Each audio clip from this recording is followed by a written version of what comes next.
2.5 minutes. Thank you, Madam Speaker. I rise today in opposition to H.R. 1, the so-called For the People Act.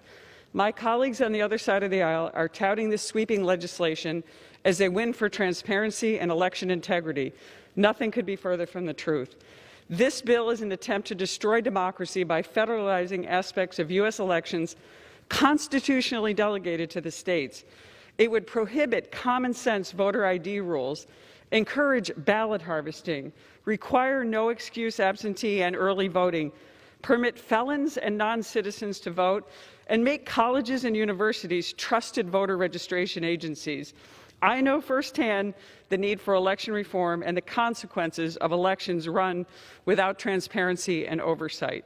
I was sworn into office over 30 days late after an exhaustive 100-day post-election count in the race for New York's 22nd Congressional District.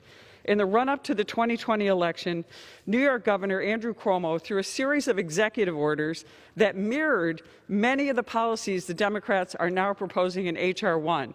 The result was one of the most poorly run elections in the entire nation. It was a disgrace to our system of government. If H.R. 1 had become law, I can confidently say it would have been virtually impossible to conduct a fair and transparent race.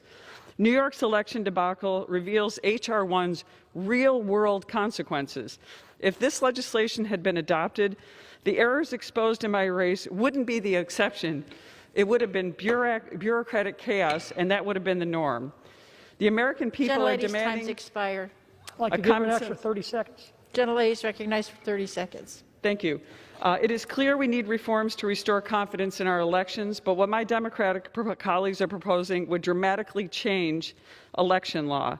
The American people are demanding a common-sense framework for election reform that strengthens security without compromising integrity. Congress should focus on delivering results to the American people, not perpetuating their own power at an irreversible and grave cost to our democratic principles. I yield back.